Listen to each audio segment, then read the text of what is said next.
What is going on, everyone? This is Ryan with the Roundtable of Wraith, bringing you an exciting little video here. We are joined by Sam Dando, who is the Chicago ProQuest winner yesterday. Sam, how are you feeling after your big win? Feeling good, man. It's just I was not going in with the expectation to win. I had just been kind of going in to have a good time and hang out with all of our friends. So I'm surprised, but I'm also really happy about it. It was a really fun, unexpected day and a really good event. So I'm really happy about it. Yeah, the tournament itself was really well run. For those of you guys that are familiar with our channel, it was at a Fair Game in Downers Grove. That's kind of been a home store for us for several years, dating back to when we used to play Star Wars Destiny. So it was nice that they got to kind of host a big tournament. Did you have the final count on how many people were entered there? I believe it was like 40, wasn't it? It was Yeah, I between want. 38 or 40 people. Yeah, I want to say there was at least 40. I'm not sure exact Yeah. numbers, but yeah, it was a really good amount of people.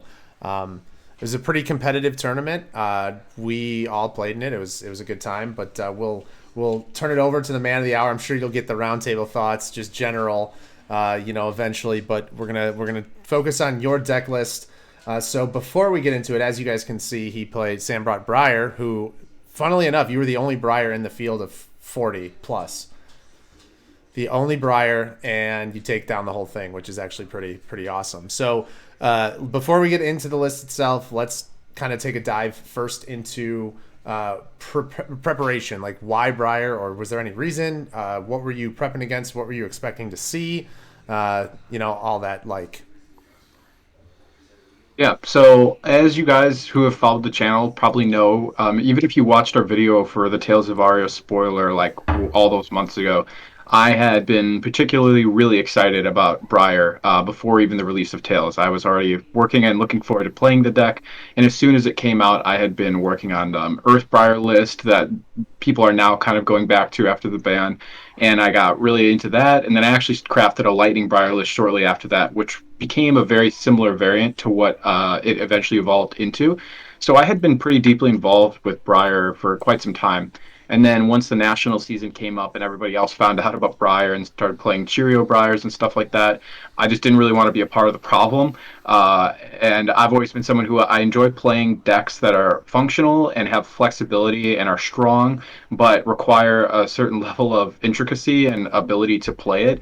And I've never really been a fan of playing the deck that everybody else is playing, also, just because one, I'm not super fond of mirror matches, and two, a deck like that, when it's so powerful, I just hate being the guy that sits down and plays that deck, and people are just sad because they have to play against that, and they just get blown out, and it doesn't feel like a good game. That's not really rewarding to me. It's not really satisfying to both players. So I enjoy playing a good game with a solid deck that it still requires some give and take throughout the game. So after the errata happened with Briar and the bans, I was super stoked because I'm like, finally, she's going to be less of a problem. People won't complain as much anymore, and I can go back to her and just enjoy playing the deck. And also, the good part about it is I always like playing the deck too that people aren't as prepared for. So I knew I had been working on this list for about 2 months prior to this event because I kind of knew once Everfest came out, I wanted to go into Briar and play her more. So I had been working on in my matchups, kind of learning how the deck felt, and kind of keeping an eye on the field to see what if people knew what was going on or if people were still expecting Briar. And like I kind of thought, everyone jumped shipped at that point. All the people that were playing Briar, that they just picked it up because it had a pretty low floor. It was a very accessible deck and it was very powerful, but it didn't really require much thought or intricacy to play. So once she got hit and it wasn't as autopilot, so many people just jumped ship from Briar and went to Viserai or went to Chain or to now eventually Starvo. Starvo, yeah. And that was great for me because I'm like, awesome. People aren't going to think this deck is functional. They're not going to think of it as much of a threat anymore. People aren't going to really know how to play against it because they're not going to be testing against it as much. And that ended up actually being true once I showed up and there was no other Briars there and people hadn't played against the deck really either in this form anymore of kind of how it evolved into. And it still ended up being a very capable deck. And so I just want to like do some shout outs now before even the end of the video because I want these people to be recognized. And before anyone who doesn't watch the video all the way to the end, I want to first and foremost shout out my day one boys, Marcus and Levi. Many of you know Levi from this channel. He's the one of the best Azalea players probably in the world, I would say at this Yeah, point. right. Um, These two guys have been my homies, my best friends since high school, and we played Yu-Gi-Oh back in the day for many years. They've always been my playtest partners, and even leading up to this event, all the time playing against Levi and Marcus, and I can't thank them enough. They've always been there, and even all the way to the end of the tournament yesterday at the finals, they were sitting right there. Everyone else had left, and they were still there supporting me and watching the game. So I really appreciate them. I really appreciate all of you guys here at the Roundtable of Wraith because as you guys have kind of taken a step away from the game, it was so happy. I was so happy. It was so nice seeing you all at the tournament again yesterday and seeing you all playing again and getting to spend that time together because the one thing about this game is like I don't know about everyone else's communities, but here in the Chicagoland area, we have such a great group of people, and I We can really say like do. I've met so many great people, so many friends. It's like a family when you show up and you see everybody.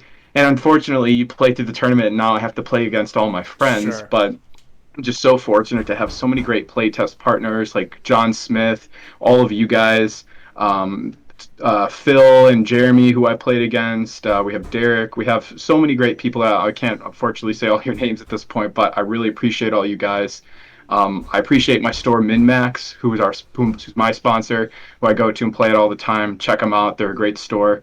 But I'm just really grateful. Like this win doesn't really feel like my win. It feels like all of our wins because Yeah. even though I had to play against you guys and beat you, it's literally because of you guys that I got to this point to make that win happen. And so I just want everyone to be proud and happy because it literally is all of you guys. Like I really appreciate it. So shout out to all of you guys and I can get past all that now. Yeah, So it was all uh, us putting in the hard work for sure. I mean, yeah, like Yeah. literally. Mark Johnson, I can't forget Mark Johnson. He won one of the Road to Nationals last Yep. year, and he tested a ton with me on Viserai, so I got really comfortable with the Viserai matchup. So shout out to everybody. But back to that event. So I had been feeling good, and then Starvo came out, and that kind of just threw everything into a mix because Yeah. with SGC that happened, and like all those Starvo players were topping and just destroying everybody, I was kind of like, oh, this is gonna be horrible. So I went into the expectation of like as long as I don't get high rolled or I get a fair game, I think I have a good chance. But I actually didn't really get much time to test against Starvo. So actually, through that tournament, every game I was playing, I was learning how to play against the matchup as I was going. So which ultimately led me to my final matchup, which we'll talk about at that point. But Sure. are there any questions that you want to lead off with or start with? No, not really. I think you hit a lot there. I mean, I was curious to see because I think going into the tournament, anybody that's familiar with this game and like wants to win at this kind of level is understanding that Starvo is the deck right now. So I was curious to see Yeah. like what's your testing against it because I mean it's one of those decks right now. And again, this is probably going to be a dedicated video. I don't want to take too much focus off of you in Yeah. the tournament. But like when a deck can just absolutely high roll you that easily and that consistently, how much testing are you really getting out? Like, how many percentage points are you really trying to eke by cutting certain cards or adding certain cards? You know what I mean? Because I mean, you can add Yeah. all the unmovables you want, but if they do it 5 times in a row, it doesn't really matter how many unmovables you have in the Yeah. deck. They're just going to keep going. So I was curious No, to see what your exactly. testing against that was, and like what were some of the things that you picked up on that maybe you thought you could maybe gain a couple of percentage points in the win column. Oh yeah. No, for sure. And I think half of it is like a mental game because it's so easy to get discouraged or going into it thinking like I'm just gonna get blown out and like I'm just gonna lose the game and I can't play the game. There's nothing I can do. I have no cards in hand, which is true. But you have to have a mindset of just accepting that. It's like if I lose this game, I lose this game because it's nothing against me as a player. It's just that they had the answers, they had the game, and that's just how it is. And so don't let that hit you. Don't let that get you down because we'll get into that. My game one, that's what happened to me game one. But before the tournament started, I had just accepted that that was a factor and that was something that could happen. And it was happening to people all throughout the tournament. Yeah, it happened to me. But yeah, it's like it's just inevitable. So if you're unfortunately at the end of that, it just is what it is, and you just have to accept that and move on, and hopefully try to play the best you can throughout the rest of the tournament. But I did learn a lot throughout my time playing against them. Like I had said, I didn't actually play test much against it before this event. I had played maybe one game against a Starvo, and that was like the early iteration, not even to what it had gotten to now. But I'd played against a lot of Oldham. So, which I discovered as I was playing, Starvo is kind of like Walmart Oldham when he's not being Starvo. So when he's not popping off, he's kind of just a bad Oldham, and I can really abuse that And then I was also learning that like the damage actually really matters because there's going to be time. Obviously, there's so many times that Starvo is going to attack you, and there's nothing you can do to block the damage because it's dominated. So you're just going to have to take damage. But then there's going to be a lot of times through the game where you can choose to block. And I eventually learned that I should just throw my hand and block the damage because I'm going to need to bank that for later on when I have to try to maintain tempo. And the deck does run out of gas. Like unless you're high rolling, there's going to be dud turns. There's going to be really bad off turns, and they're going to run out of their power plays eventually. So if you can weather the storm and get to that point of the game, you have a really strong chance, especially with Briar, because I'm playing a more aggro tempo game, and that's where I'm comfortable. That's where I feel like I really thrive is when I'm playing like a really strong tempo aggro game where I'm pacing the game. So we'll get into that. So like we can just get right into the first match. It was against my friend Phil, who we've played a lot at MinMax. He had recently picked up the deck Starvo, and we sat down game one. And the game was going pretty well actually for me at the beginning. I think I might have had a earlier Channel Mount Heroic out, and I had applied some good pressure. But then I got Awakening, which is just a dumb card. We'll get into that later, but it's just horrible into the aggro matchup because you get punished for playing a good tempo game. Yep. And then I got Crippling Crush dominated for 13, which completely reset the whole game at that point. And then I was actually still pacing pretty well. And then I got Awakened again for another Crippling Crush. And then I drew an all non-attack action hand, which just at that point the game was over. I had just lost all my momentum, and he was just too far ahead at that point. And I wrote down our healths. The end of the game, I was at 3 health and he was at 4. And at that 4 health, that was when I drew all my non-attack actions. Man. So damn. Yeah, unfortunately, that was game one. That just is how it happened. I mean, I think he might have opened me. I just remember the cripplings, and that was brutal. Um, and that was the mindset, right? I went into the tournament like this is gonna happen, and it is what it is. You know, I had to prep the expectation that I'll go X2, and I can just leave, and that'll be my day, and I don't have to worry about it. You hopped in the submarine. I didn't let it get me down. Yeah, I didn't let it get me down. I was just like, whatever, play the next game, one game at a time. Yeah. So that's just kind of how that first initial Starvo matchup went, and that's my first introduction kind of into the matchup. I was like, okay, well, this is how it is. For sure. Yeah, but then, like I said, you hopped in the submarine, and then away you went. The 0-1 submarine, I think that's the strategy. I'm just going to concede every tournament from now on and just ride it up. It's kind of because you're playing under pressure in a way of it's like if you don't win, you're knocked out. Yeah, so to me, it's almost in a relieving way because it's like, well, at least I can save the rest of my day. You know, if I lose, I can go home. It's not a big deal. So I'm not caring as much.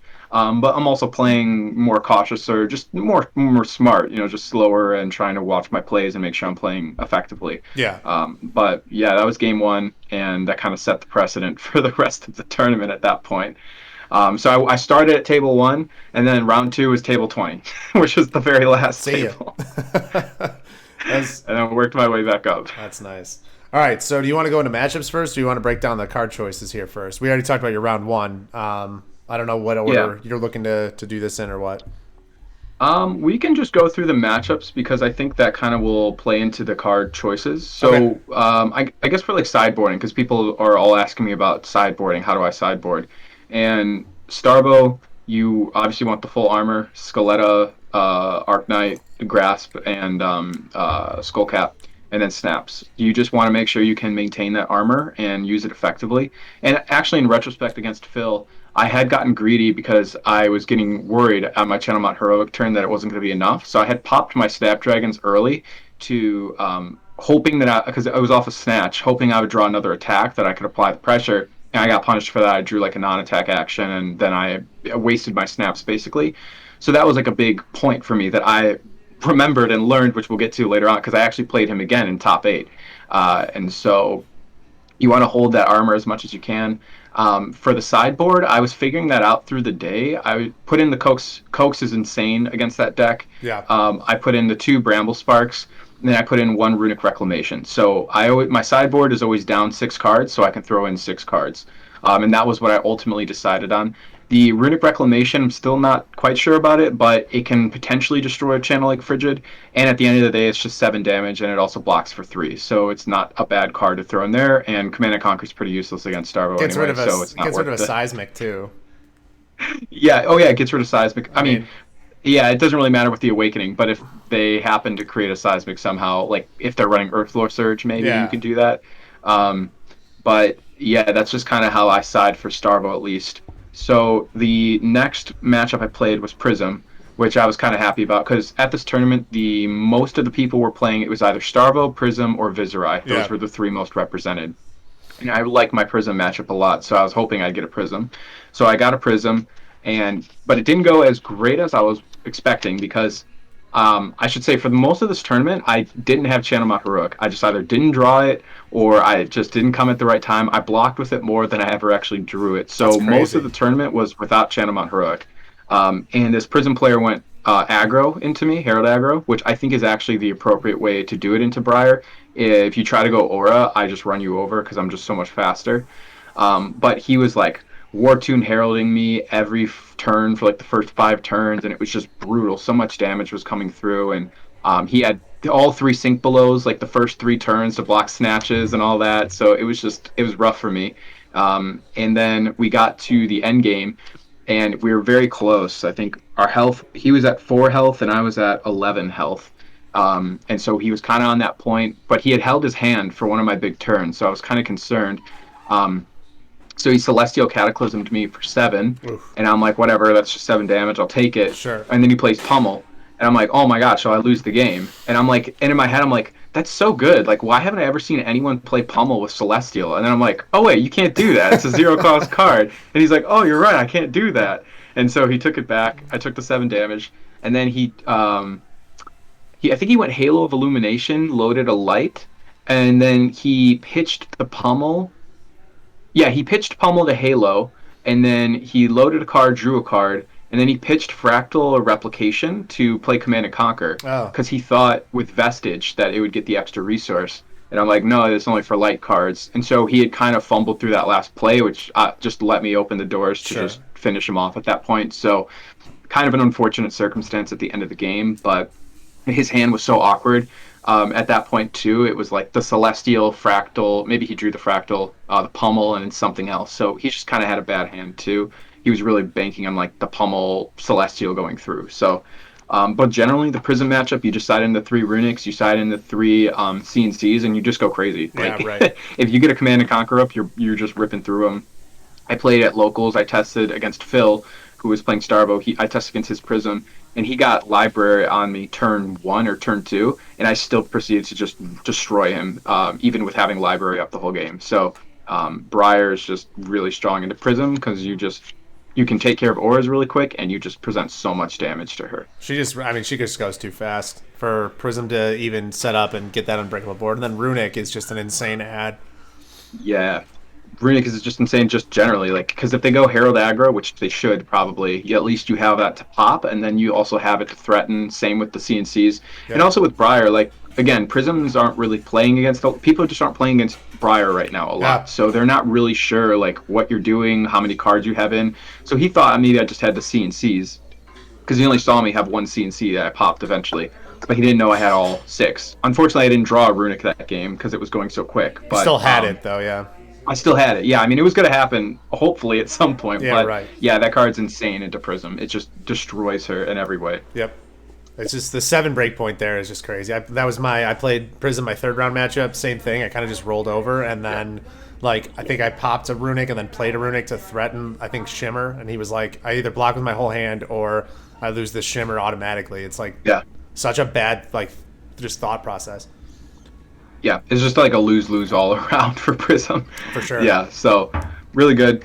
I don't side the Exudes in. I know some people side Exude against Prism. I just don't see it. Like, I don't know. I've tried it before. It just seems kind of underwhelming to stop their aura. Because if they're going to go aggro into you anyway, like they should be, it doesn't matter. Because they're just going to save their hand to herald you next turn. So, Yeah, right. not really a fan of the Exude. Maybe some other people might have more success with it, but I'm not too big on that. 4 damage there too isn't too relevant. Not really, yeah. So Yeah. I find the CNCs and the Runics to be quite quite impactful. I in would that I would matchup. agree for sure. Yeah. So after that, then I felt decent after going through that. I was like, that was kind of like my freebie Get a the little bit, confidence even though back it wasn't. up. Get the confidence. Yeah, a back little up. bit. Like, okay, you know, I now that I'm at the bottom, I can kind of weed my way through and hopefully not meet the Starvos until the end, which Yeah. I was fortunate because that's what happened to me. So, next match was the Viserai. I had the Viserai gauntlet then after that. Yeah, I right. played 3 Viserais in a row. So, Jeez. next was Viserai.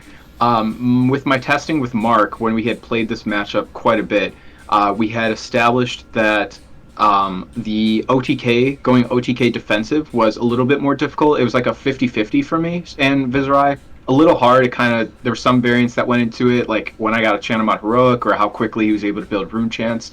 But we had primarily only tested that. We didn't really test the tempo aggro Viz into that matchup. That's what I tried on, But yeah. theoretically, I presumed that most people were actually going to go that route because they didn't know, again, didn't have the expectation of what I was going to do. And Viserai right now is so powerful in his tempo aggro game. You just kind of have that expectation that you're going to be able to outpace and outdamage your opponent because there isn't really any other decks that can do that at this point other than maybe Chain and Briar. I think. So I played against Viserai.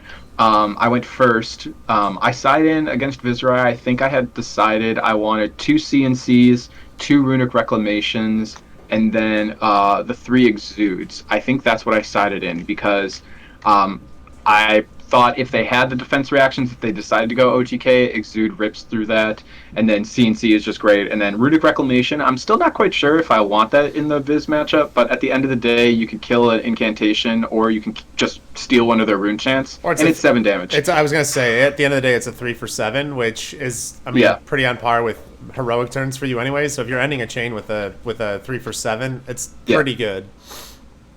That's just what I've kind of learned with that card. It's just like, yeah, it's kind of good, but it's 7 damage, and 7 damage is just pretty. Yeah, it's just really Runeblade good. really hasn't had that card like ever, Yeah. aside So from like Soul that one, Reaping. Yeah, yeah, other than Soul Reaping, which I wish I could have that card, but well, I guess not really because Same. it wouldn't play. But that card's just absolutely insane in Chain, so Stupid. it's nice to have a card that's kind of like that. yeah. So yeah, I mean that matchup just kind of played itself out. I was just able to out tempo him. It was just a lot for him to handle. From the early onset of the game, I was just kind of pacing it out, and I had just done so much to him that any damage he represented to me, I just didn't care about. I just took it because I was so far ahead at that point. So he did have a really good turn though, where he tried to crack back. Where I think he had like 5 rune chants, and so he sonata'd early with his Skeletta, and I'm like, that's kind of odd, but I guess it makes sense at this point if he's trying to regain tempo, and that gave him like a pretty strong turn. So after that turn, I was kind of like, okay, that was a little scary, but I'm still the one on like the next attack essentially, so I'm still pacing the damage output. Right. He's the one who still has to block. So, and what was actually really funny was that the Viserai matchup, they don't really expect you to pump out as much arcane damage as you actually do, especially now with the Revel and Runeblood, which I love that card. It's insane. You turn the tables on Viserai where he's like, I'm gonna rune chant you, and Briar's like, no, I'm gonna rune chant you. Yeah, so true. I was just pumping in so much arcane, and none of them had sided an arcane barrier, so I was just forcing them to take like 10 damage of arcane throughout the course of the game, and they just couldn't stop it. So that was pretty impactful. And I had sided in the Crown of Dichotomy for that, which I hadn't done before. But again, I was presuming that the people I was going to play against were probably going to go like tempo into me, so I figured it would be better to have it just in case. Because if they're going to go OTK, it's not going to matter anyway because I have to try to kill them before they OTK me. So I don't really need the skull cap all that much at that point. So Yep. Unless they runic me, but which that leads us to our game. Yeah. So and then unfortunately Ryan and I had to play the next game. He was also playing Viserai, and I actually want to hear it from your side of the game because I was just out of a Viserai matchup, so I was still just in like the Viserai mindset. So I want to know what you thought when you sat down and how it felt playing against the deck. So I was able to, I mean, I put out a considerable, I don't remember what the final score was, but I thought that I was doing pretty well. And the point that you made right there was not respecting the arcane put out. Like, if I were to play that match going forward as the Viserai player, I would have Quill Hands in 100% of the time. Just because even, I mean, it feels bad for pitching, like, but Viserai doesn't care if he's sometimes taking turns off because he can just, like, read the runes and still kind of set up for his next turn, which is nice.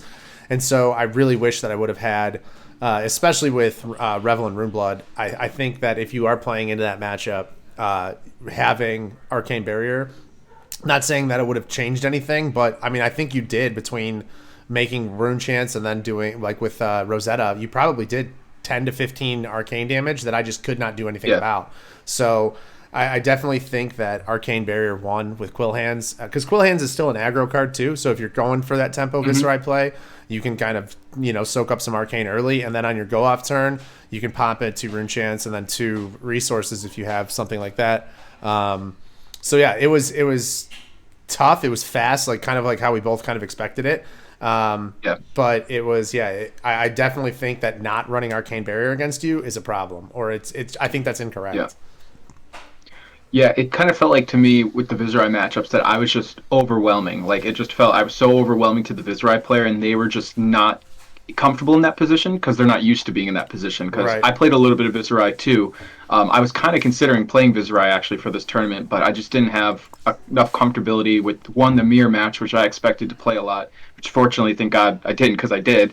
And then also like just the deck is hard. I mean, there's just so many lines to the deck. It's a complicated deck, and I just didn't have the comfortability with it that I would have liked to have. So I ultimately didn't decide to play it. But yeah, every matchup I played against the Viz, it was like you're usually the one in control, and it Yeah. just felt like you weren't expecting to get overwhelmed that hard. And I just felt like I was so on top that they just couldn't handle it because I didn't give you any breathing room to build rune chance, and if you did, it was like 2 or 3 because you just couldn't afford to wait that long to Yep. get through the pressure. So that matchup was just pretty brutal. I mean, it's just a bloodbath at that point. It's just kind of like who gets the tempo first and just can keep maintaining it. And I think on average, Briar can do it because she has less setup time than Viserai does most I of the agree. time. I did have a good reclamation play against you though when you had Channel Mount That Heroic was out. yeah, that was so I actually love that play. That's also why I love Viserai that you can search Runic Reclamation Yeah. because that card into all the Rune Blades, it's the most powerful in the Briar because it can destroy Embodiment of Lightning, it can destroy Channel Mount Heroic, Embodiment of Earth, and he had played a Become the Arc Knight the turn before, and I can't remember what you searched, but I was like, okay, cool. So I played Channel Mount Heroic, and then I'm like, this should be good. And then he plays another Become the Arc Knight the next turn to search out the Runic, and I'm like, oh, this is horrible. So he forced me into a pretty. That was the pivotal moment of the game because I sat there and thought about it for a while of how I wanted to be able to block it and how Yep. much damage I could swing back after that. But yeah, I mean that card just puts Briar in such a awkward position, especially when you have Mount Heroic up, because it's like either you lose your hand and you lose your Mount Heroic momentum then, or you have to throw all your armor in front of it. So it's just such a strong card, and then you can get it off of Rattlebones again after you do it. Rattlebones is So so it's gross just too.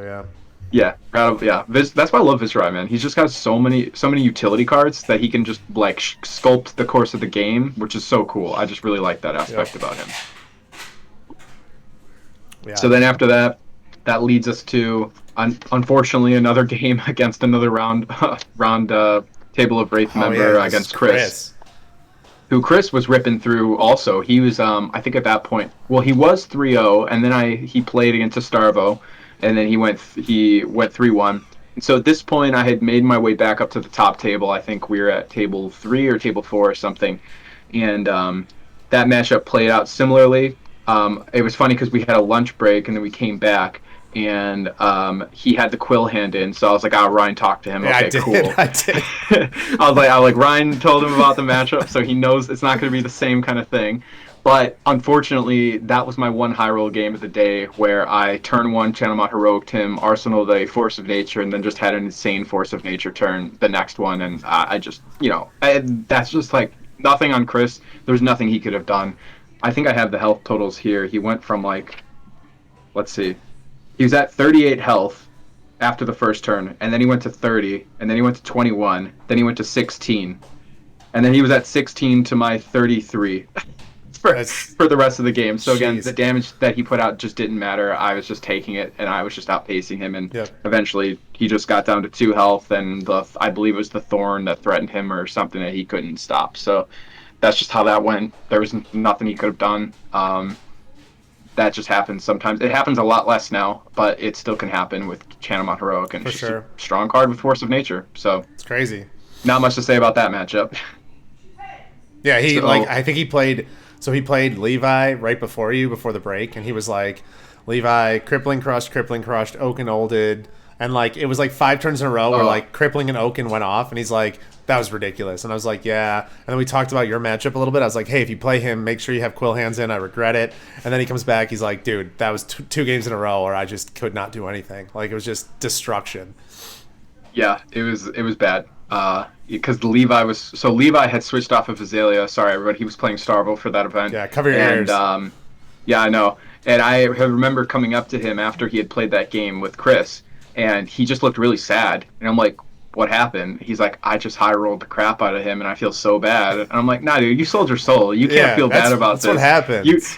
When you walked in here playing Starvo, you need to accept the fact that this is gonna happen." Yeah. So, yeah, I mean, poor Chris, but that's just how it goes sometimes. Yeah, seriously, against So, those 2 decks.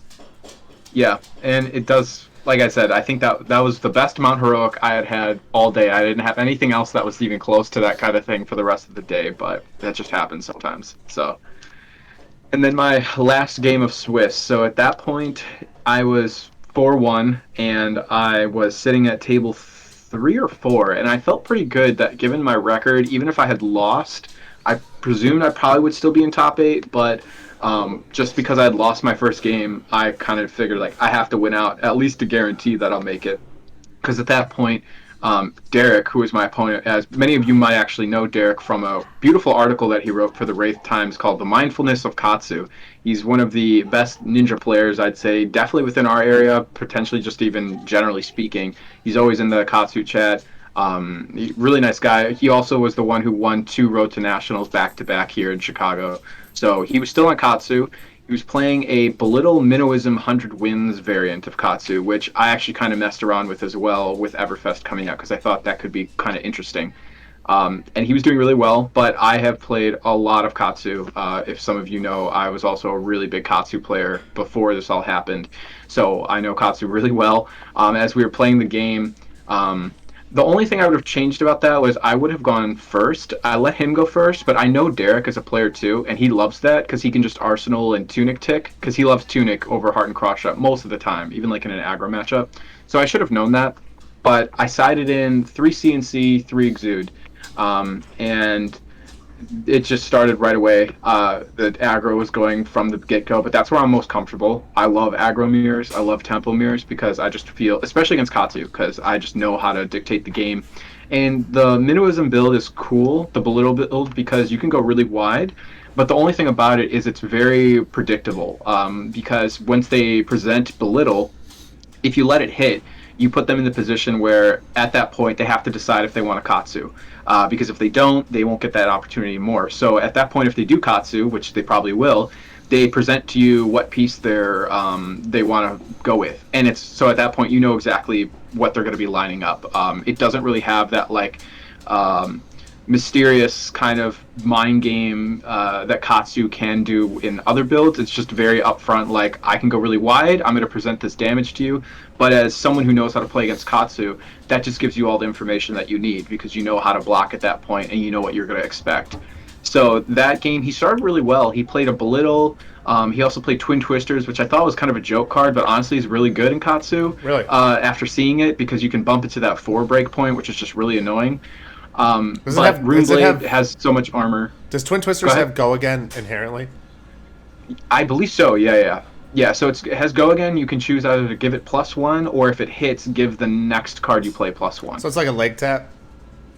Essentially, yeah, it's essentially a leg tap in the deck, which is really good. It's a little bit more flexible, yeah, for sure. Yeah, really good. So, yeah, I just used my armor effectively to block. I kind of just paced the aggro matchup. He had 1 pinnacle turn, 2 turns back to back where there was I had enough information to kind of read the board state to know where he was going to go, and I could cover the 3 options that he had to present to me. I knew what to expect, and so he had a resource, Tunic, and a card in hand, and no arsenal. And he had hit me with a rising knee thrust, so he had a chain of 1 currently. I didn't block that. So I was like, either he's going to arsenal his card, because I know Derek likes to have an arsenal, because as Katsu, you always want to have a 5-card hand, and he plays very patiently. So I was like, he most likely is going to want to arsenal that, because that's just who he is. but he could also throw it and then tunic against me as well to threaten the mask draw, which would be really bad for me because if he did do that, that was more damage than I was willing to take at that point. So he did throw the Kadachi, and I had not noticed it. I didn't think about the fact that he had tunic so that he could still threaten the mask. So I just threw Skullcap in front of it, and then he arsenaled like I expected, and we kept moving. And then he had another turn where he had a Whelming, and he had one card in hand that he had naturally drew. And the Whelming was buffed. It was at 4, which was threatening 2 hits because of Mask. Or, I'm sorry, 2 draws off of Mask. And so the only card that he could have had that I would have been punished, and probably would have lost the game if he had it, would have been Razor Reflex. So I knew that, but he would have had to draw it naturally. So I just blocked for 5 in case he had the Ancestral as well. And fortunately enough for me, he didn't have it. So he arsenaled it, and I had suspected at that point it was maybe a defense reaction. So as the game was progressing, I had started to get him to a health total where tempo was mattering. He had to block, and he was in a really bad position where I had threatened like I think I had threatened like a 7 damage attack the turn before, so he had to throw his mask and 2 cards from hand. So he could only threaten me for like a late tap and a rising knee thrust. That I just wasn't enough damage. So my turn comes around. I have a Nimblism, an Exude, a Lightning Press, and some other attack in my hand, I think. And so I'm like, well, he hasn't played a Flick Flack yet, and if I think that's a Flick Flack in Arsenal, like I think it is, I think I just win at this point. So I go Exude for 7, which is a horrible situation for him because he's already going to lose if he blocks it, and if he does have the Flick Flack, I can punish it, and then I have the Lightning Press in hand as well. And so he does block, and I lightning press him, and that's it at that point. And he actually did have the Flick Fleck in hand. In the Arsenal was Command and Conquer that he just never had the opportunity to play, and I never had an Arsenal because I was just going so quick into him. Sure. So that was a really fun matchup to play. That was like a really good game, really high level play. So I really enjoyed that. So I always like the. top 8. Oh, sorry. I was gonna say I always like the games No. that I play against Derek. I just like it's such a. I got to. He was the one that beat me in the Rodinats finals, and it's just such a cerebral game. I love the patience that he has and stuff like that. He's a great dude. So I do like the games. I think I've only played him maybe I don't know 3 or 4 times, but each game is like okay, this is gonna be a fun little game. You know of kind of cat and mouse. Does he? Doesn't he? Like things like that. I like that aspect about Flesh and Blood. He's a very disciplined player, For sure. which is difficult to play if you're playing into his hands or you're not playing patiently enough. Yep. And I had lost to him at the Road to Nats last year when we played that, and I had found that out because we were playing a Katsu, and I just went like full aggro into him, and then I realized he was playing so patient, and I just ran out of gas, and at that point the game was over. So I knew that going into this game. I'm like, I know how he plays. I know how he's going to be potentially trying to set into this game. And it just kind of worked out at that point. And that Exude was fire. I mean, Exude's just insane. That's like That's a one of my favorite perfect cards against in the game. Katsu. It's insane. Yeah. I mean, I knew it was going to be coming up. It perfectly timed with Lightning Press. Oh, we'll get to Lightning Press. That's the dream, yeah. Lightning Press is just the... Okay, I know people have their opinions about this, but I'll go on to my soap after all this. Lightning Press is the card. That card's insane. So, anyway, at that point, make it to the top 8. I'm looking at a top 8 of 5 Starvos, a Chain, and a Katsu, because it was Derek. Chain, Katsu, and then me on Briar, and then 5 Starvos. That's good for the game. It's good for the game.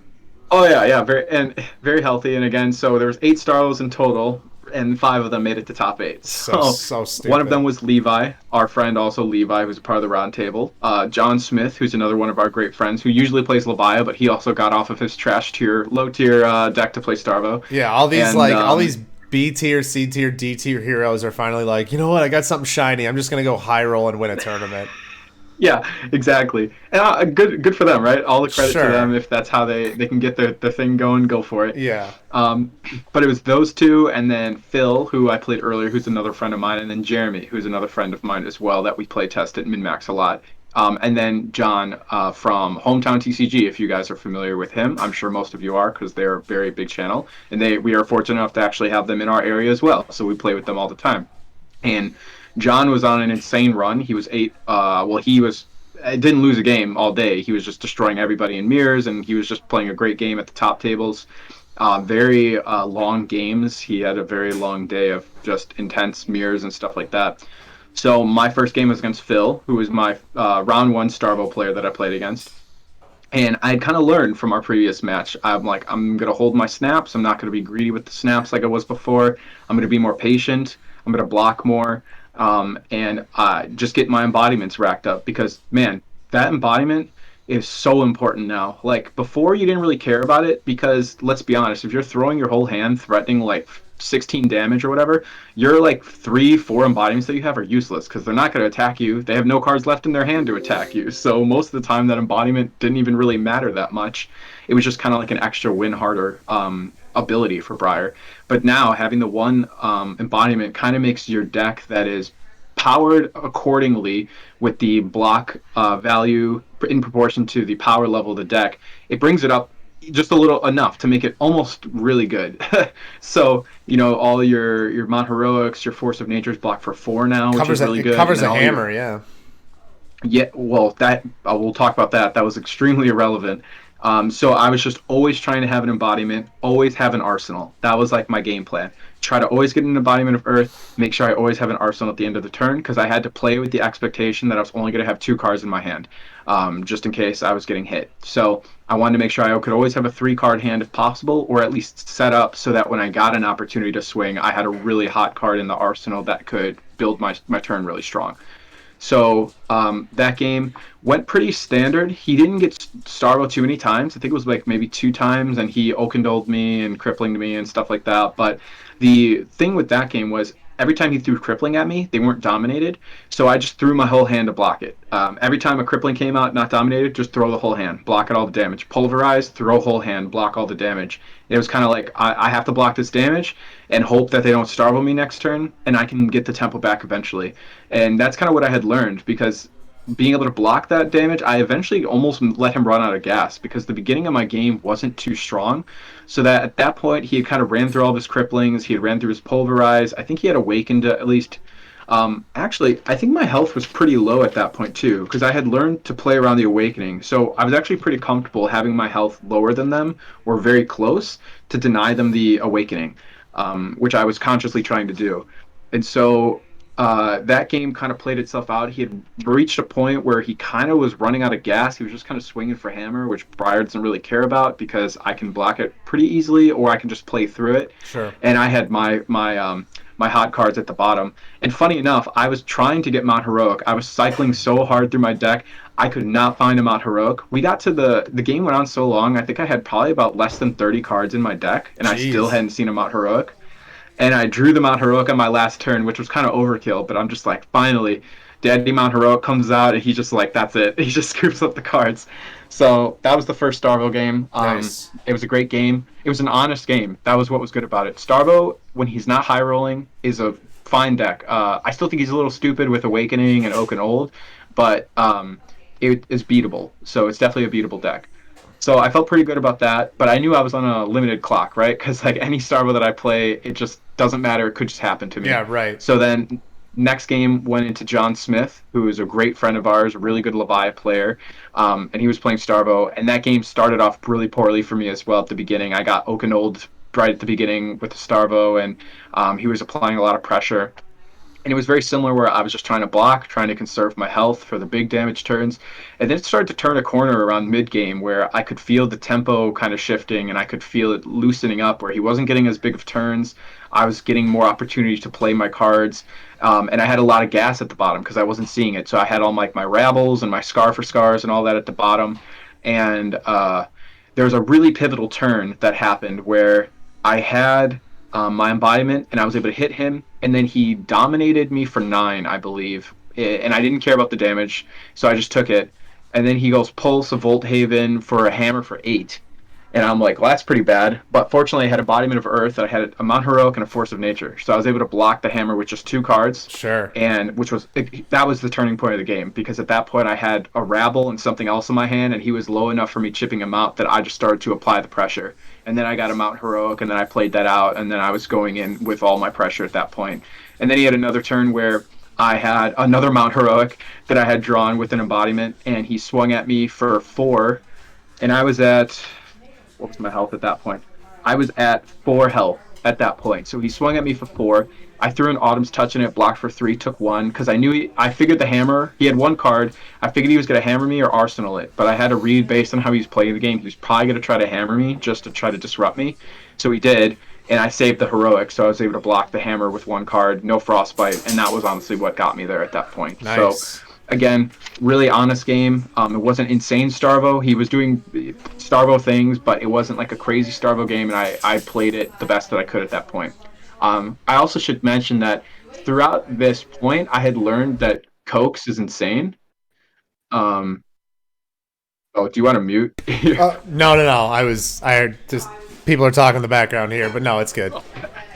I learned that Cokes is insane into that matchup because it lets them draw cards. But a Starbo, when they draw all the cards, they're going to sculpt their hand how they want it, and then they're going to get greedy because they're like, I've built the hand that I want. I'm going to destroy you with my fused Oak and Old, and I'm set on doing this. So they're committed to not blocking any of your damage. So you're basically trading, giving them a sculpted hand for damage that they're not willing to block. So I had a turn against Phil where I went like Cokes chained into a Cokes, chained into like a Swarming Gloomveil, chained into like another attack where I just did so much damage in that turn and he just didn't block it. And that was just a crazy turning point. Sure. So I was like, okay, Cokes is really good. I'm going to definitely keep using the Cokes. Nice. So then went into the finals against John from Hometown TCG.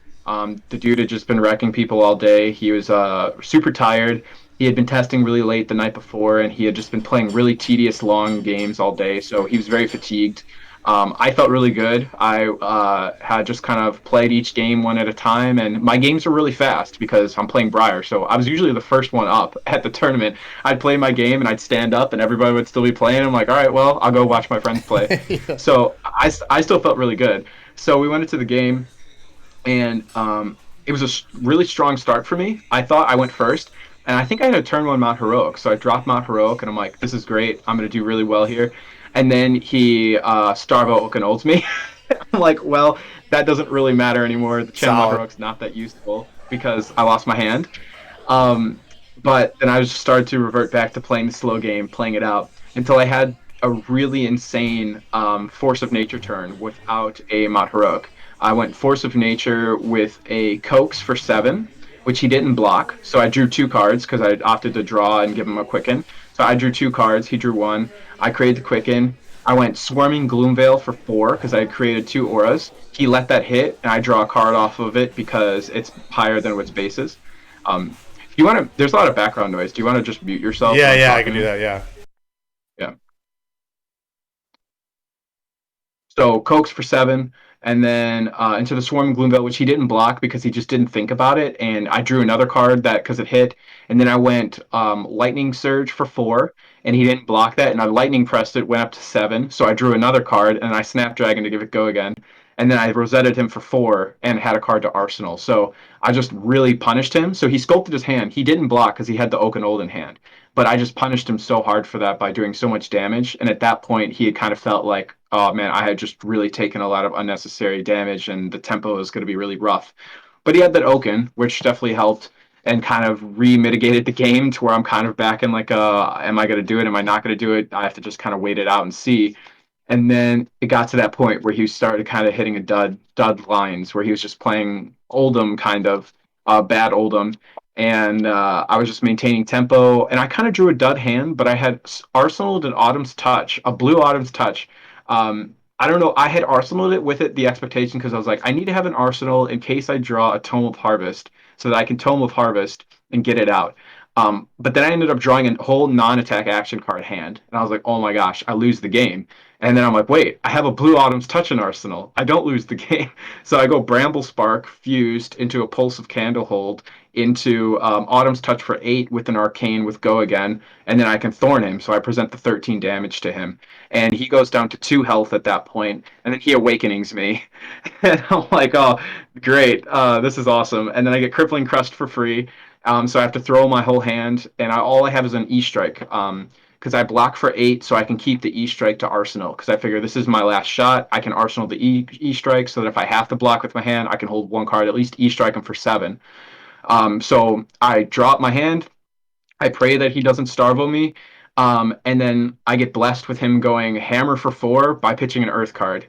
And I'm like, and as I'm looking at my hand, I have a Lightning Press, a Scar for Scar, some other cards that are irrelevant at that point. So I'm like, I think I just won the game. I take the 4 damage. I strike him for 5 with Go Again to see how he blocks, and he blocks for 4. And I'm like, okay, if he's blocking for 4 and he's at 2, he doesn't have anything. So then I just Lightning Press him, and that was the game at that point. So it was a really good game. The force of nature turn of him just kind of not blocking really gave me the advantage there. And again, no channel, the channel mount heroics that I dropped just didn't give me any value because it's just not fast enough when they rip your whole hand away from you. So that was the tournament. It was a fun time. Those were kind of my matchups and how the games went. Um, I wouldn't change anything in the deck, to be honest. The only thing I would maybe change would be some of the sideboard options, like the overload smashing. I only had that in there because there's a good amount of dash players in our area, and and then the shock tremors just for the Kano in case I happen to come across a Kano because that's kind of a bad matchup for Briar. But other than that, the deck is super solid. I've been working on it for a long time. Entwine Lightning Press is sick. I don't care what anybody else says. Entwine is amazing for you can Pulse of Candlehold and Entwine and a Lightning Surge back to the top of your deck if you need to maintain a tempo game so that you get a 4 with Go Again guaranteed and then another 4 if you have to, or at least an arsenal for 4 Go Again. So Entwine was sick. I'm really glad I cut it down to 2 Entwine and 2 Lightning Press. My Sonatas hit quite a bit. They didn't get nullified, or I didn't get bricked by a Lightning Press. And I was having that happen to me at 3 more, but at 2, it didn't really happen. So um, I like the deck a lot. I think it's really solid. I think anyone who wants to play it, um, you need to put some time into it. It's not as straightforward as it used to be. There's a lot more lines, and it can get a little awkward to play out of your lines. You have to be really conscious of how you're going to be playing your next couple turns, how you want to set those up, whether it's like building an embodiment of lightning or having one floating or getting an arsenal. You always almost want to always have an arsenal just in case you get the Tome of Harvest, or you can just play through like bank a non-attack action just so you have that second half of an embodiment of lightning. I had like at the beginning of that old of the finals, I had a Scar for Scar, some boost for 7. Maybe it was like, I think maybe a Nimblism or a Bramble Spark, and then the Chenaman Heroic. And I considered just swinging for 10, but I'm like, no, I think it's more important to get the embodiment of lightning. So I had went 7 with the Scar for Scar and then played the Chenaman Heroic after so I could create the embodiment of lightning and bank it. And that decision ultimately led me still be able to have a turn after he Oak and Old me then, because I had that banked. So I was able to go coax a commotion for 4 and then another attack. So it's like things like that where you're trying to set up for your most optimal expectation of what could happen or what you could draw into to have the best line For going like forward. the major turns, yeah, for sure. Yeah. And I think that's like back to your Katsu roots is like being patient and setting up like major turns too. Like you've had the Oh preparation yeah. on this type of deck where, yeah, on the surface, Briar's like super aggro, but you can set things up like your major plays to maximize the amount that you're doing. Yeah, it's weird because again, Briar and or I'm sorry, not Briar, Katsu and Reinar were the 2 decks that I probably put the most reps into when I started this game. And allowing the mix of the two of the skill sets into Briar, it's very similar because you have that explosive nature of Reinar where you have to play a little patient till you get those hands that you can just pop off on. Or with Katsu, having that patience to put your opponent in bad situations. Like I can go really tall, I can go really wide, I can present a lot of arcane mixed with the physical, or I can choose to do a mix of them. So it's kind of like trying to put your opponent in lose-lose situations where you can maintain the tempo while also still presenting damage that they just can't block, or on hits too. Like just throwing a snatch scares people. They see a snatch, and even if you don't have go again, like the option of them drawing a card is just so scary that they pretty much block it almost every time. So. And it could be my playstyle too, that people know I'm just kind of degenerate. So if they see a snatch and I have snaps, they're like, Sam's the person, he would break snaps just to like get greedy or something. So yeah, I don't know. And just having that too, like being able to draw a card so you can have an option of if you wanted to arsenal that card or the other card, that's really important too that I've found. So that's kind of just how the deck is built. And if you play it, you'll kind of start understanding that. Yeah, for sure. I mean, that's good insight for the matchups and stuff like that. We're gonna Yep. pick apart the our choices here on the cards. Apologies for the background noise here. My sister just brought her coyote dog, so if people are barking and things like that. That's why. But we'll try to lower it. So we're gonna go through some of the things and stuff, or some of the card choices. So equipment suite. I mean, it looks pretty standard. I guess the only things that would kind of stand out to me are the blood sheath and the shock charmers. That went out. Hold on. I gotta get my earbud back. Oh, sorry. Now, please stand by. There we go. Sorry, my earbud went out. I'm back. No, Yeah, no, what were you're you saying? good. No, so I'm looking at the equipment first, and the only things that really kind of stand out to me, like in terms of like kind of a Briar, like, oh hey, we have shock charmers and blood sheath. So you want to go over like the two of those real quick? Shock Charmers can go in the garbage. The only thing you want that for is Spell Void 2. That's literally it. You never play it otherwise. The Arknight Grasp is so much better. Blood Sheath, I play into any aggro game or any kind of like Starvo, any kind of on hits that I don't want to have to use my hand or I'm going to have to block stuff to not get punished. I only play Tunic into. I was only playing it into Prism, really. Prism, Kano, anything that I felt comfortable being the aggressor, where the game was going to kind of go on for some time, just to have that extra resource to extend with the Thorn at the end, or to be able to block Arcane or something without having to use a card from hand. So it was pretty much always Bloodsheath. I might even cut Tunic at some point down the line, unless I find more of a reason to use it. Oh, it looks like there's a cat entering. Uh, That was like an yeah. assassination attempt first. I'm like, dude, your door's up. Oh, it's a cat. Cool. Yeah, it's just a cat. So yeah, Bloodsheath is great. I think you should always pretty much use Bloodsheath most of the time. All right, so looking at the actual meat and potatoes of the list here, I'm displaying it on screen. We're going to start off with the reds. So tell me, like, any of your red choices. I really like, the three Coaxes is awesome. I've seen like one or two teched in. I love the three. I know you've already kind of talked and sang the praises of that. But go over some of the interesting red choices that you have here, kind of what stood out to you as, like, maybe atypical, or like you were talking about how Lightning Press is kind of maybe somewhat disrespected. So talk about the reds and, what you really enjoyed, kind of what were your sideboard options and like what you would potentially cut down on later. Yeah, Cokes I have a love-hate relationship with. I had cut the card from the deck for a while, and I actually put it back in like the night before at midnight, before the tournament, just because I'm like, I think the payoff of the card into Starvo is pretty strong, and I think that, I mean, if you chain it into like a Mount Heroic turn, it just gets super out of hand with like a Force of Nature. It's just really, really insane. And funnily enough, Levi hates this card. He was like, this card is trash. You should never play this card. And he largely was a reason why I just didn't play it. Because I'm like, yeah, maybe he's right. And then he was sitting there at the finals as he watched that Force of Nature turn with the Cokes. And I just remember turning to him after it was over. I'm like, did you see that? I told you Cokes is good. He's like, yeah, Cokes is pretty good, I think. Yeah, I think you're right. So, Did have and the you Lightning Press, too. have you ever gained the health? I have not. I definitely think there's a reason to do it for sure. Into Starvo, you honestly might want to, but I just didn't. Just because there was points in the game where I already felt pretty good with the health or where things were at. But I definitely think there's reasons to do it. I just didn't really, and I'm also not that kind of player. I'm kind of more like, nah, I don't want to give you anything that's related to a resource of your health because your Sure. health is like the most important thing to me. Health is the most important resource to me in the game. So, I mean, Quicken against Starvo's yeah. nasty because he's gonna get go again anyway, so it doesn't really matter. Exactly. It does nothing. I gave a Starvo two quickens, and I'm like, you enjoy that. Yeah, And then right. he's just like, hammer or whatever. It doesn't even matter. So, yeah, the quicken's basically useless for Starvo, which is great. Exude is already like one of the greatest cards ever. I've been a fan of this card ever since it came out. And I love that Briar can utilize it so effectively. Overload, I kind of was testing that card a bit for a while. I enjoyed it in certain circumstances. It really only worked when you had Lightning Press. I felt like where you could get that guaranteed go again with the Lightning Press. Otherwise, it's kind of a mid-range card, I think. But I really liked the ability to force smashing good time into dashes because I was able to do that, like do two smashing good times and then overload for six and then lightning press it, and then the dash just cries because you destroy two of their items and there was nothing they can do about it. So I had thought that that would be a good thing just to have in the sideboard in case I did go into dash. Never sided them in through the tournament though, and I'm happy I did. I didn't need them.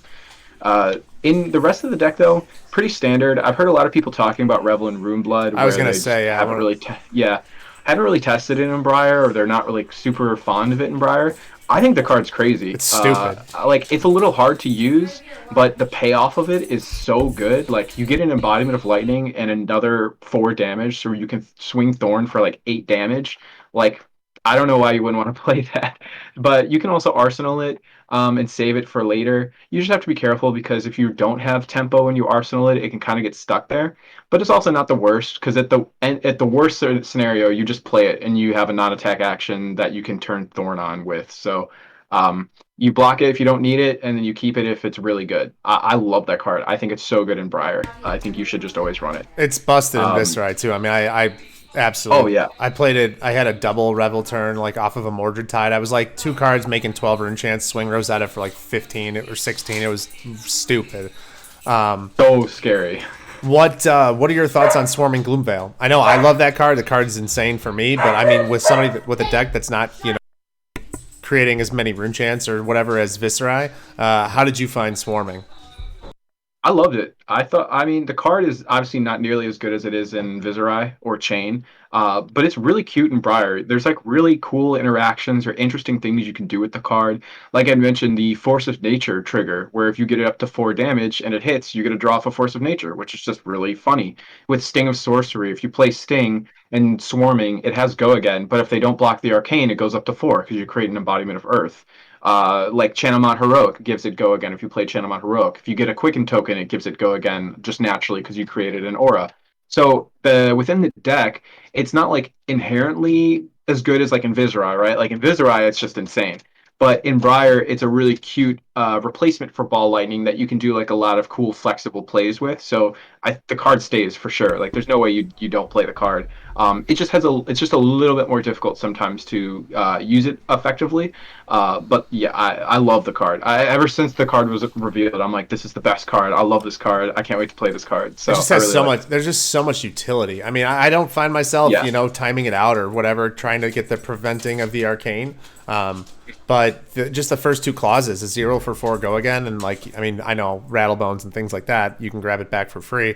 But yeah, just I know this is the Briar video, but just for people that haven't played this card yet, one of the things for Viserai, if you're forced to block, if you have a blue and rattlebones in your hand, and then this card for in your graveyard, it's a 2 card 8 Yeah. damage swing because it's play Mhm. rattlebones, play this card, make a rune chant, swing Rosetta for 5, which is, I mean, that's crazy. I love. Yeah. I agree with you. I love this card. Super good. I would never cut it. I love the card. I can't wait to keep playing with it. And I can't wait to find new fun interactions with it. It's just a really cool card. Nice.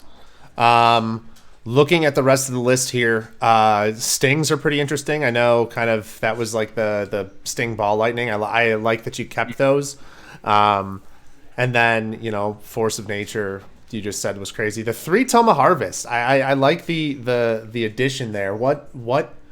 I mean, I feel like this isn't like a Briar staple. So why 3 Toma harvests?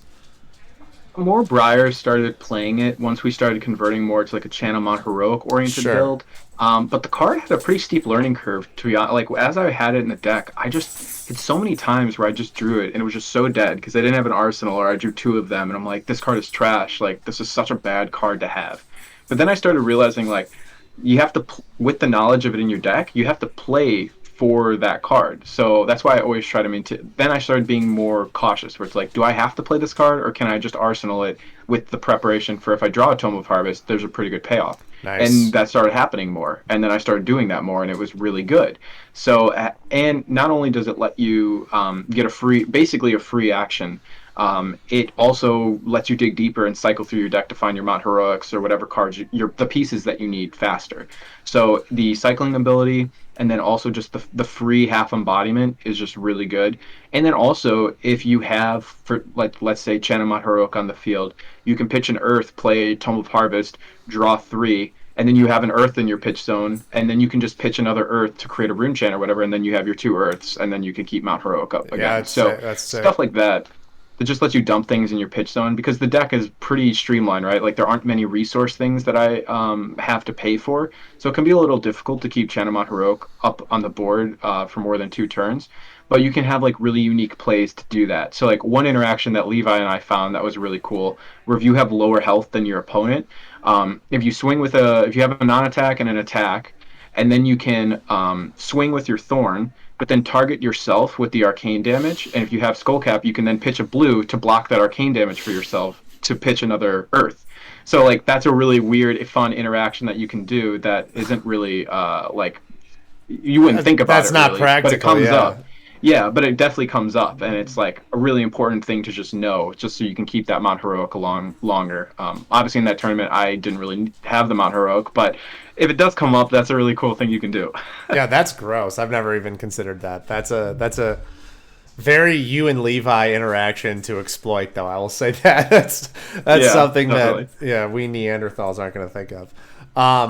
So parting comments on the list. What I'm interested for you to kind of go over after this tournament win, right? You learning now that you've played Mhm. kind of some really high level Starvo reps that you hadn't before the tournament. What if any changes are you looking to make based on kind of what you know now? Like, I mean, obviously, I don't know how many other ProQuests you plan to play in. There's kind of not many around the area, that are No. coming up, unfortunately.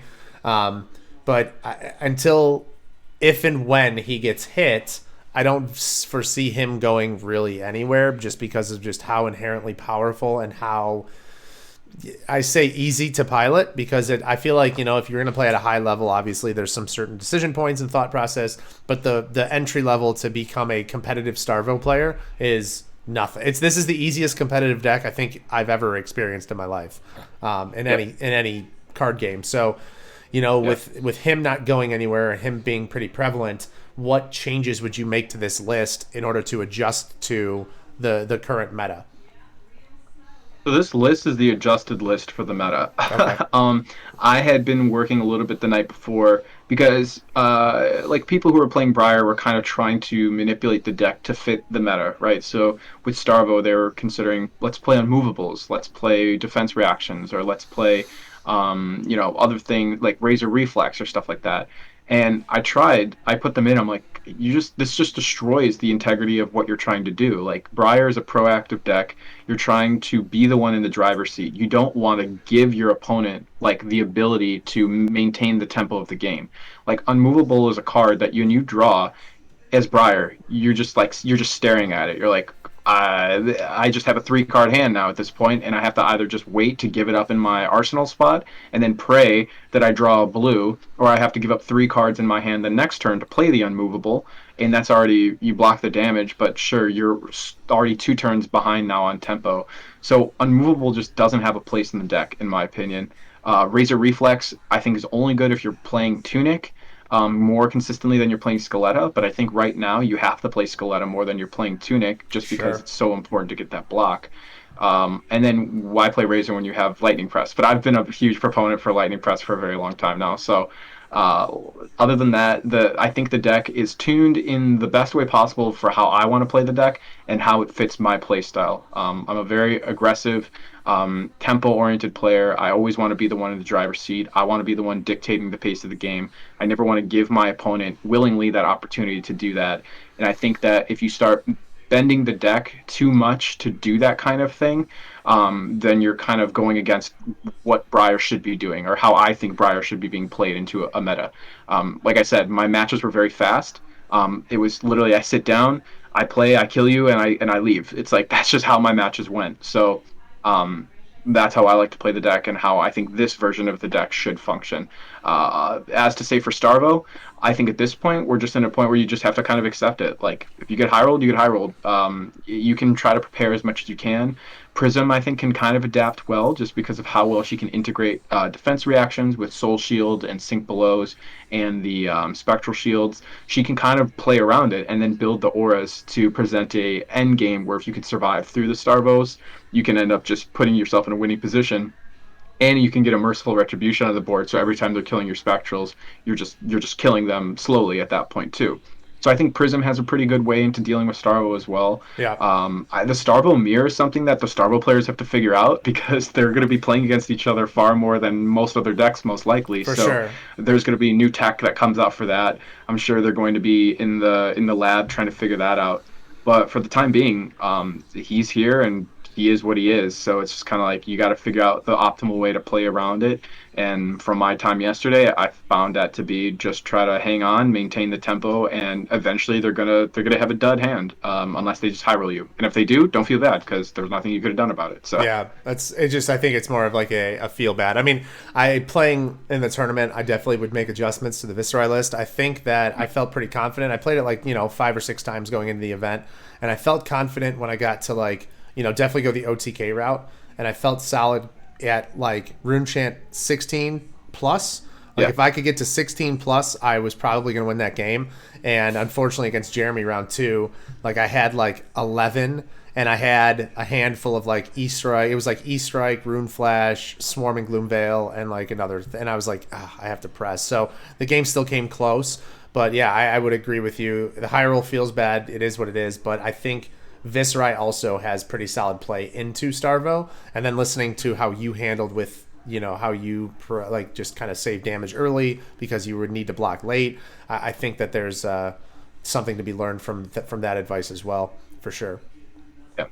My plans going forward is I'm probably going to be playing Viserai for a bit just because Yeah, I really want to play that deck and enjoy it. And I think it's just a fun deck to it's play at this awesome. point. It's so much fun. It has a lot of flexibility. If I do end up going to a calling or another pro event coming up soon before the Starvo hits, I might play Viserai. Well, I'm going to kind of see where Briar sits now because as the ProQuest start happening, we'll see what deck starts winning. And if Briar starts coming up a little bit more and people start realizing that she's still pretty decent, I might hop off the deck because I think part of the power of the deck is it's just It unexpected was a and good meta call. overwhelming. Like Yeah, it was a great meta call. yeah, if people aren't prepared or comfortable with what the deck can do, they're just going to kind of get run over. Yep. So if people start preparing for her again, and then the dirty Oldhams start coming out again, and I have to play through them, that's going to be a little bit more difficult. Even though I think my build has a really good matchup into Oldham, I can still power through really well with Mount Yeah, Heroics and Mount Exudes, Heroic's and you have nasty. yeah, and Exude just destroys them, especially with Lightning Press. Yep. So I don't feel horrible into Oldham, but if more Ice Lexies, all that stuff just starts coming up, that's just kind of inherently bad. I might hop off because I like that Viserai has that ability. He can be defensive. He can be aggressive. He can sit back and block and still have a proactive plan of wanting to kill you when he gets the chance. So I'm gonna mess with that a bit, but. I'm really happy I finally got my opportunity to play Briar Ellen after all this time of me putting in all the playtesting and going through all the different variants of the deck and how it's evolved and just having the opportunity finally to not only win but be the only Briar there and Yeah, just that rip says through a everyone, lot. which is exactly the way I wanted it to be from the beginning. I mean, That yeah, was you how I were wanted it. you were in at the ground floor, which is cool. Like as soon as she got Yeah, spoiled, it was kind of like, oh, this is kind of what I want to see. This is what I want to play. yeah, And it's cool to see, the whole life process from playing her and then kind of getting offered because of Oldham and then coming back on. And I mean, the fact that you were not only the winner, but like you said, the only one at the tournament of 40 plus is like it's so sick. It's such a great thing that you did there. Um, yeah. Before we wrap up here, any closing thoughts on the deck that you haven't said yet? No, I would just say, I mean, I have a lot of people hitting me up now asking me for the list or just sideboard options or just stuff like that. And, all my stuff's out there. It's all public. You guys can watch this now and learn. Again, if you have questions, let me know. But just keep in mind, like, this deck is not like how it used to be. I think people see that Briar won and they think, oh, I can just hop on Briar again. Like, Briar's still really strong and I can just rip through tournaments and stuff. But it's really not like that. Like, you need to put in some time. You need to kind of figure out how the deck works, how it feels. It has a very unique feeling as opposed to the other decks. So um, don't just take it to a tournament expecting to just rip through people because she can pub stomp. But if you go into a matchup that you're not prepared for or you're not playing proficiently for a longer setup or something like that, that can be clunky. It's not as consistent as it used to be. You don't have all the ball lightnings, all the plunder runs, all the like the easy go agains. So you do have to kind of really know how you want your game to be paced throughout the whole game. That's all I can really say about that. I will probably keep playing the deck for the time being. I mean, I really enjoy it. Maybe I'll take it to another bigger event as well. But I'm really happy with the outcome, and I'm grateful that the Starvos didn't high roll me crazy at the end. And we got to play like legit games. I mean, all three games were really good, legit games that I really enjoyed. And they were all against people that I respect and I get to play against all the time and that I really like and appreciate. And we're all grow together. So I'm just really fortunate for the group that we got here and that we can have such a great community here. Chicago is we're gonna come up. We're gonna be representing pretty Yeah, strong for at these sure. events when we come out. So I'm looking forward to seeing that match up as we keep progressing with the community and seeing how we can fare against everybody else. Yeah, man. I just want to say congratulations to you again. It's fun, going to these tournaments, and it's fun to win, but it's also a great time watching like a testing partner, a friend, share or have a victory like this. So I'm really happy for you. Hopefully, we can either add some more PTIs to the squad, or in a Yeah. couple months or a year, we'll have the world champion Sam Dando interviewing about the Briar test here. Either way, sounds good to me. But yeah, congratulations again. If you guys that are watching this have any questions for Sam, he's active on the channel. He has the ability to respond. So leave a comment, whatever it is. I'll try to get a link for his deck in the chat. It's also going to be on the Flesh and Blood website. So if you search that up, you'll be able to find it. But yeah, if you have any direct questions, drop a comment in the comment section, and Sam will get back to you as quickly as he can. But on behalf of Yeah. Sam go ahead. I'll say if anyone has a cold foil Briar, hit me up because I was trying to get that at the event, but I got the prize one, so I'm trying to find that. I got my girl Ellen though. I don't know if any you guys. I'm sure will see the It's picture. right there, From the yeah. very beginning. I made this beautiful edit. I feel one with Ellen Degenerate. That's the official name of the deck. It's Ellen Degenerate. So I have my special token. You got to have the token, but I hope you guys enjoy the deck and you have fun. And again, I appreciate if anyone actually makes it through all the way to this video and watches the end. Thanks for watching and staying, and I hope you It's come not back and watch more of our videos. it's not that long in terms, like, Levi's got a couple of like 4-hour videos on our channel, so people have Yeah, stuck through them, so we're all right. yeah, But yeah, on behalf of Sam, me, everybody else, the rest of the team that can't join or couldn't join us here, this is Ryan with the Roundtable of Wraith. Thank you guys for watching, and until next time, we'll see you guys. see ya.